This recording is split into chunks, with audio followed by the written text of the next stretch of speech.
Assalamualaikum warahmatullahi wabarakatuh. Perkenalkan, nama saya Rafa Samudra dari jurusan Akuntansi Syariah kelas A dengan NIM 12492100005. Di sini saya akan menjelaskan mengenai materi yang sudah saya siapkan, yaitu materi populasi dan sampel. Jadi populasi dan sampel ini merupakan materi yang sangat penting gitu keduanya, karena bisa menjadi sumber dasar dalam melakukan penelitian dan pengambilan keputusan berdasarkan data. Yang pertama yaitu pengertian populasi. Apa sih populasi itu? Populasi adalah keseluruhan objek atau individu yang menjadi sasaran penelitian. Objek ini bisa berupa orang, barang, atau kejadian yang memiliki karakteristik tertentu. Contoh dari populasi itu yang pertama, jika kita meneliti mahasiswa akuntansi di kampus, maka seluruh mahasiswa akuntansi adalah populasi. Jika meneliti kepuasan pelanggan, maka semua pelanggan adalah populasi yang kita punya. Terus populasi juga dibagi menjadi dua bagian, yaitu populasi terbatas dan populasi tidak terbatas. Apa sih populasi terbatas itu? Populasi terbatas merupakan populasi yang jumlahnya itu jelas dan bisa dihitung, misalnya jumlah siswa di kelas. Terus populasi tidak terbatas, yaitu merupakan yang jumlahnya itu sangat besar atau tidak diketahui secara pasti gitu jumlahnya. Misalnya pengguna internet di dunia, kita tidak bisa mengetahuinya gitu kan. Terus yang kedua di sini ada materi pengertian dari sampel. Sampel adalah sebagian dari populasi yang diambil untuk mewakili keseluruhan populasi. Kenapa menggunakan sampel? Karena meneliti seluruh populasi seringkali membutuhkan biaya besar, memakan waktu yang lama, dan tidak efisien gitu. Contoh, dari 1000 mahasiswa kita hanya meneliti 100 orang. Itu disebut sampel. Sampel yang baik itu harus bersifat representatif atau mewakili populasi, tidak bias gitu. Terus yang ketiga ada diambil dengan metode yang tepat. Terus perbedaan utama populasi dan sampel itu apa sih? Populasi merupakan seluruh objek penelitian, sedangkan sampel merupakan sebagian dari populasi. Kita analogikan secara sederhana, populasi itu seperti seluruh isi panci sup, sedangkan sampel adalah salah satu sendok sup yang kita ambil untuk mencicipi rasanya. Jika sampelnya baik, maka hasil penelitian bisa menggambarkan kondisi populasi. Ya, kesimpulannya yang bisa kita simpulkan, jadi populasi adalah keseluruhan objek penelitian, sampel adalah bagian dari populasi yang mewakili. Penggunaan sampel itu membantu penelitian menjadi lebih efisien tanpa mengurangi kualitas hasil, asalkan diambil dengan benar. Mungkin sekian dari saya yang bisa saya jelaskan, kurang lebihnya mohon maaf. Wassalamualaikum warahmatullahi wabarakatuh. Oke, selanjutnya di sini saya akan menjelaskan tentang teknik pengambilan sampel.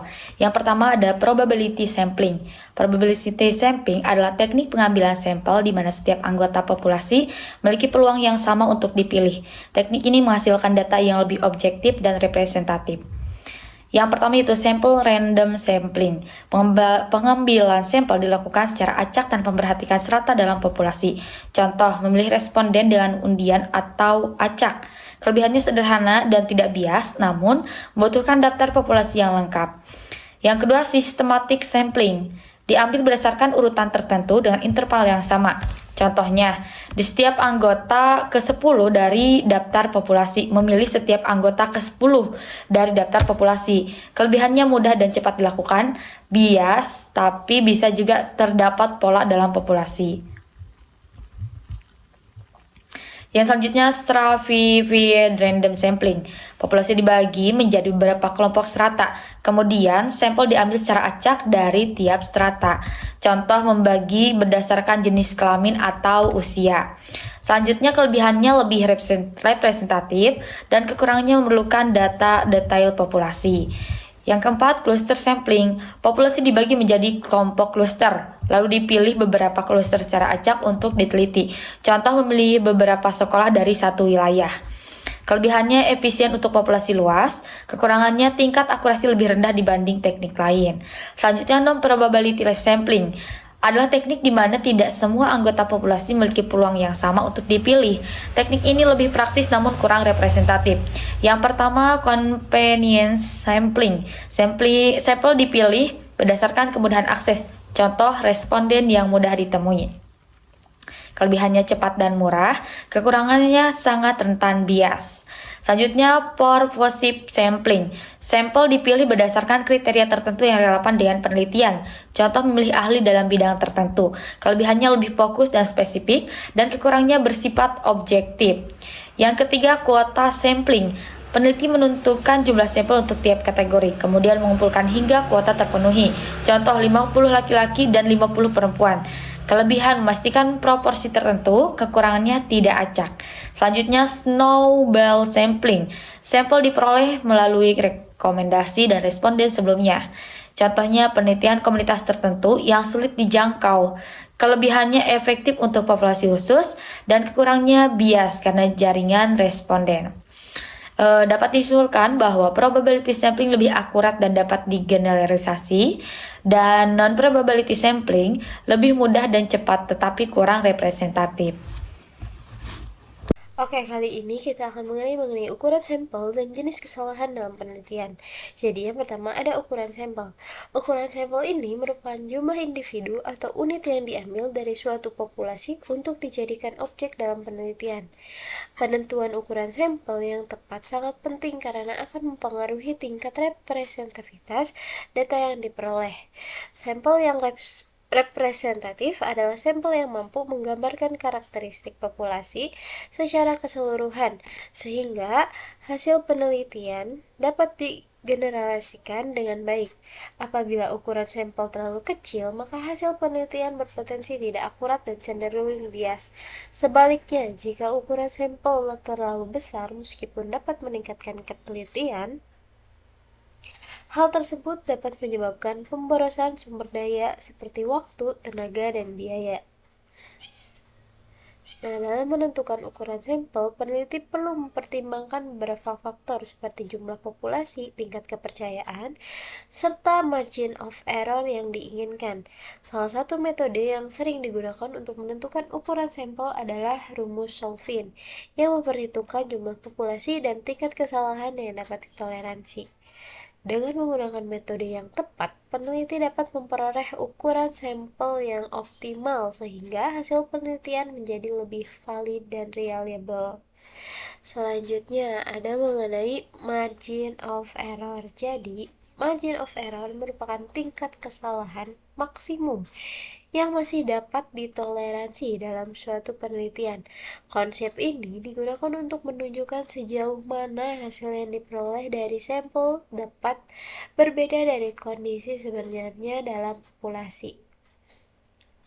Margin of error biasanya dinyatakan dalam bentuk persentase seperti 1%, 5%, atau 10%, tergantung pada tingkat ketelitian yang diinginkan oleh peneliti. Semakin kecil nilai margin of error ditetapkan, maka semakin tinggi tingkat akurasi hasil penelitian. Namun, hal ini juga berarti bahwa peneliti harus menggunakan ukuran sampel yang lebih besar. Sebaliknya, margin of error yang lebih besar memungkinkan pengguna sampel yang lebih kecil. Tetapi dengan tingkat ketelitian yang lebih rendah, oleh karena itu, penentuan margin of error harus disesuaikan dengan tujuan penelitian, tingkat kepercayaan yang diharapkan, serta ketersediaan sumber daya yang dimiliki oleh peneliti. Selanjutnya ada sampling error. Jadi, sampling error merupakan kesalahan yang terjadi karena penelitian hanya menggunakan sebagian dari populasi, yaitu sampel, bukan keseluruhan populasi. Jadi, kesalahan ini merupakan hal yang wajar dalam peneliti berbasis sampel, karena tidak mungkin seluruh populasi selalu dapat diteliti. Namun demikian, sampling error perlu diminimalkan agar tidak mempengaruhi kualitas hasil penelitian secara signifikan. Jadi, sampling error dapat disebabkan oleh berbagai faktor seperti ukuran sampel yang terlalu kecil, teknik pengambilan sampel yang tidak tepat, atau adanya bias dalam proses pemilihan responden. Untuk mengurangi sampling error, peneliti perlu menggunakan metode sampling yang sesuai seperti random sampling atau stratified sampling, serta memastikan bahwa sampel yang diambil benar-benar mewakili populasi. Dengan demikian, hasil penelitian yang diperoleh akan lebih akurat dan dapat dipercaya.